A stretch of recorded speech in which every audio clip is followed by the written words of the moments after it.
Le programme de cette session est très limité. Il consistera en une présentation de ce que c'est Euromed Capital Forum, quels sont ses objectifs en général et quels sont ses objectifs pour cette édition. Cette présentation sera faite par Dominique Noublet, fondateur de cette association. Monsieur le ministre, représentant Monsieur le chef du gouvernement, Messieurs les ministres, Monsieur l'ambassadeur de France, au nom des organisateurs de ce forum et de tous les participants, je souhaite vous accueillir et bien entendu vous remercier de votre présence. Je crois qu'on peut d'ores et déjà dire au nombre des participants, qui sont plus de 400 ce matin dans la salle, en tout cas inscrits au forum, peut-être encore à gauche ou à droite, mais bientôt dans la salle, que ce 4e forum est déjà un grand succès. Le bassin méditerranéen offre de véritables relais de croissance pour nos entreprises. Plus que jamais, les PME européennes doivent sortir de la vieille Europe, en crise, sans abandonner leurs racines, bien sûr. Plus que jamais, les entreprises du Sud doivent chercher des relais de croissance dans les pays qui partagent la même culture, les mêmes valeurs, ce qui rend, soyons concrets, le business beaucoup plus facile. Voilà pourquoi, à mon sens, nous sommes si nombreux ce matin. Je voudrais profiter de cette tribune, Monsieur le ministre, pour vous remercier de votre présence. Je voudrais en profiter aussi pour remercier, pour adresser quelques remerciements ciblés, comme on dit maintenant dans notre langage contemporain. Remercier tout particulièrement Janou Layed, vice-président de notre association et ancien ministre des Finances de Tunisie, qui prendra la parole dans quelques instants. Je voudrais remercier également de sa présence M. Enrique Barón Crespo, ancien ministre du gouvernement espagnol et ancien président du Parlement européen. Je voudrais remercier tout spécialement, adresser mes remerciements tout spéciaux à Anaya Betayeb, ancien vice-ministre du président du gouvernement, qui, avec nos amis de Tunavest, ont véritablement contribué considérablement à ce que nous soyons aujourd'hui, ce matin, aussi nombreux, avec des réunions qui, je l'espère, nous enthousiasmeront. Et puis je voudrais enfin saluer la présence et le remercier de cette présence, saluer de sa présence ce matin, M. Gouillette, ambassadeur de France, qui témoigne, s'il en était besoin, je crois qu'il n'en avait pas besoin, des liens d'amitié qui unissent nos deux pays. Monsieur le ministre, je voudrais vous céder la parole. Bismillahirrahmanirrahim. Monsieur le Président de l'Euromed Capital Forum,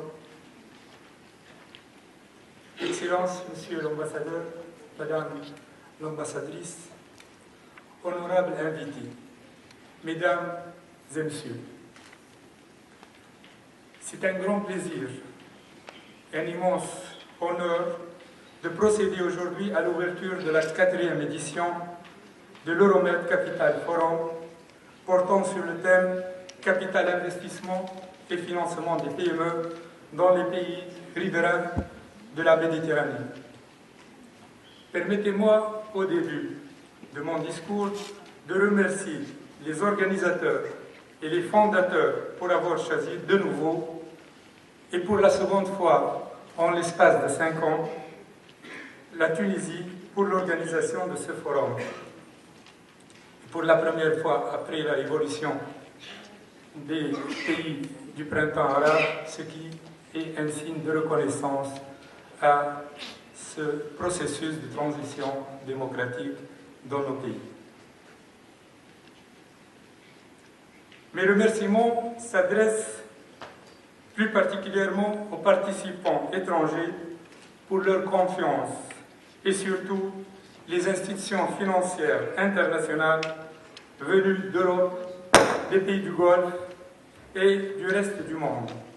De tels forums ne viennent que conforter les efforts tant bilatéraux que multilatéraux et promouvoir les opportunités de partenariat entre les pays méditerranéens.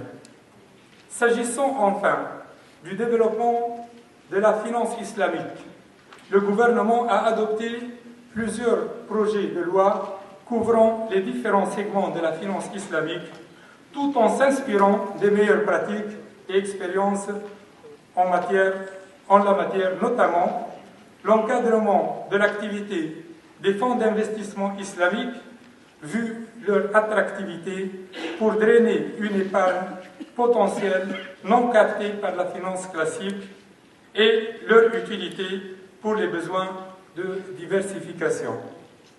Comme le disait Dominique il y a quelques instants, notre association a été créée en 2005 pour être un espace de dialogue, de concertation, d'échange de points de vue et peut-être même l'initiation de certaines transactions entre les deux rives de la Méditerranée.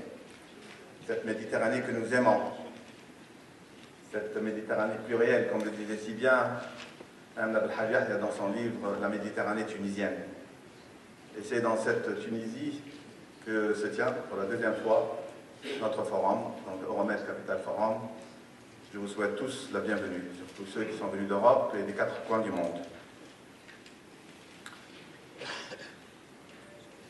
Nous avons tous appris à l'école qu'il y a 2 facteurs essentiels pour qu'une économie puisse fonctionner convenablement, le capital et le travail.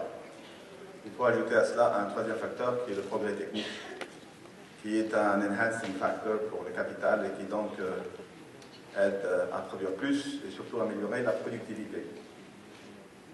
Quand on regarde la rive sud, on se rend compte tout de suite que pour ce qui est de la main-d'œuvre, c'est-à-dire du travail, nous en avons pleinement. Il y a abondance. À telle enseigne qu'on se trouve aujourd'hui en Tunisie avec 800 000 chômeurs. Et parmi les 800 000, il y a à peu près 325 000 qui détiennent des diplômes universitaires. Autant dire, nous avons un stock impressionnant de capital humain.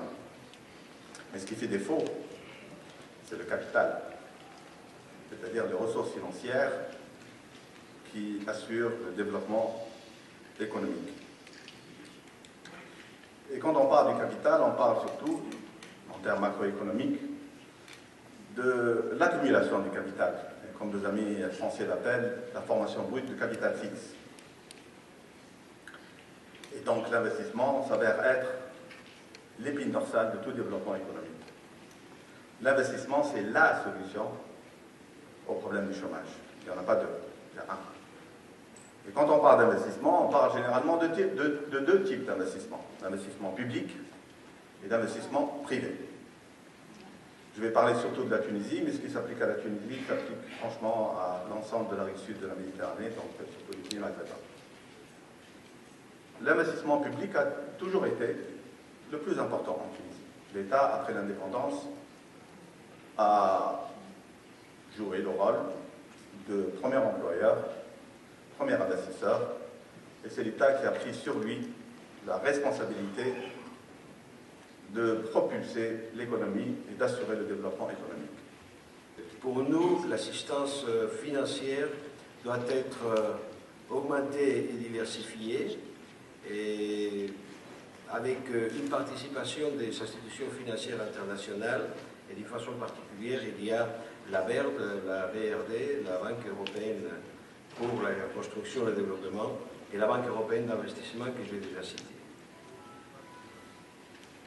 Le 3e point que je voulais évoquer, c'était brièvement voir les cas de la Tunisie et aussi, en termes généraux, de ce qui s'est produit ces dernières années, que je dois dire que lorsque j'ai eu l'opportunité de l'étudier, ça m'a frappé particulièrement. Il y a le rapport Anima qui a été fait pour le début de cette année, et je cite, qui dit que malgré la situation politique exceptionnelle, les chiffres d'investissement direct européen de 2012 en Méditerranée sont plutôt encourageants et la région montre une bonne capacité de résilience. En dehors de la Syrie, tous les pays de l'Est et du Sud de la Méditerranée semblent retrouver leur attractivité Et la plupart réussissent à augmenter le montant moyen de leur projet d'idées qui était en diminution constante depuis 2006. Bien que la position des investisseurs soit encore volatile, il semble que l'Europe ait perdu sa suprématie. Là, je trouve que c'est normal. Et c'est bien. Il paraît que ce sont surtout les pays BRIC qui prennent la relève, aussi les pays du Golfe. Mais en tout cas, c'est bon qu'il y ait une diversification, mais aussi il faut enregistrer que, par exemple, dans un cas comme celui de la Tunisie, des points de vue des investissements directs européens, il y a eu une reprise très importante. Et sur la Tunisie, ce qui m'a frappé aussi particulièrement, c'est qu'après la chute en 2011 du produit intérieur brut, il y a une reprise en 2012 qui est quand même de 3,5%. C'est que, enfin, les Européens ne réussissent pas à cet instant. Aussi bien pour les pays membres de l'Union européenne que pour l'Union européenne, sont des efforts qui doivent être motivés politiquement dans ces situations de crise où nous avons des problèmes importants chez nous. Donc, et je conclurai mon propos en essayant de respecter le temps qui m'a été alloué. Moi, je vais vous envoyer un message de soutien, un message d'appui et un message de sympathie en tenant compte que nous avons ce rapport qui est un rapport de partenariat privilégié et de voisinage, enfin depuis toujours, et que nous avons un intérêt non seulement de solidarité, qui est évident, et qui doit être poussé en avant, mais un intérêt propre, notre intérêt pour avoir une rive sud de la Méditerranée avec plus de développement économique et avec plus de démocratie et de stabilité politique. Je vous remercie.